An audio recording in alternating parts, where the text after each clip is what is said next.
Rajini sir shooting டைம்ல நிறைய கதை சொன்னாரு அபவுட் அப்பா அண்ட் ஹிம் ஒர்க்கிங்.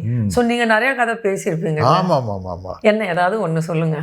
ஐயோ எக்கச்சக்கமாக சொல்லக்கூடிய கதைகள், சொல்லக்கூடாத கதைகள். அப்பா கிட்ட என்னன்னா ஃபர்ஸ்ட் படமே அப்பா கொடுத்த சட்டமின் கையில்னு ஒரு படம். அதில் அப்பா சும்மா இருக்க மாட்டார். டூப் போடாமல் 40 அடி உயரத்துலேருந்து குதிச்சிட்டாரு. குதிச்சா அப்புறம் அவரே குதிக்கல. எனக்கு அது ஃபஸ்ட்டு படம் இல்லை, நானும் குதிச்சு தர தொலைக்கணுங்கிற மாதிரி அங்கிருந்து மேலே குதிச்சு ஒரு வாட்ச் ஒன்று உடைச்சிட்டேன். ஒரு சொந்த வாட்ச். சட்டமின் கையிலுக்கு எனக்கு சம்பளமே 500 ரூபா. அந்த வாட்ச் 650 ரூபா. ஃபஸ்ட்டு படத்துலேயே எனக்கு 150 ரூபா நஷ்டம் சார்.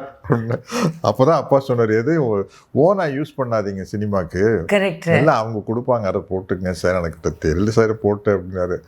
அதுலேருந்து ஆரம்பித்து அப்பா கூட எக்கச்சக்கமான ட்ராவலிங். சின்ன கேரக்டர் பண்ணி மெயின் வில்லனாக பண்ணி, அப்பா என்னை ஹீரோவாக என்னை வச்சு ப்ரொடியூஸ் பண்ணி அந்த அளவுக்கு அவர் கூட ட்ராவலிங். அப்பா கூட நான் மங்கம்மா சபதம்னு ஒரு படம் நடிக்கிறேன். அப்பா ஹீரோ, நான் வில்லன். அப்போ நடிச்சிட்டிக்கலாம். அப்பா தெரியுங்களா சத்யராஜ் நான் நாகேஸ்வர் ராவ் சார் கூட நம்மளை மாதிரி தான் அப்படின்னாரு. சார் கரெக்டா இருக்கா? எஸ் சார், நல்லா இருக்கு. உங்க இன்னொரு வாரம் மிமிக்ரி பண்ணுங்க ப்ளீஸ் சார்.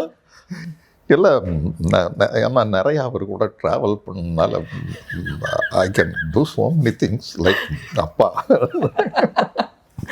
So good. கொஞ்சம் மிமிக்ரி அடிப்பேன். தெரியும், கேள்விப்பட்டிருக்கேன்.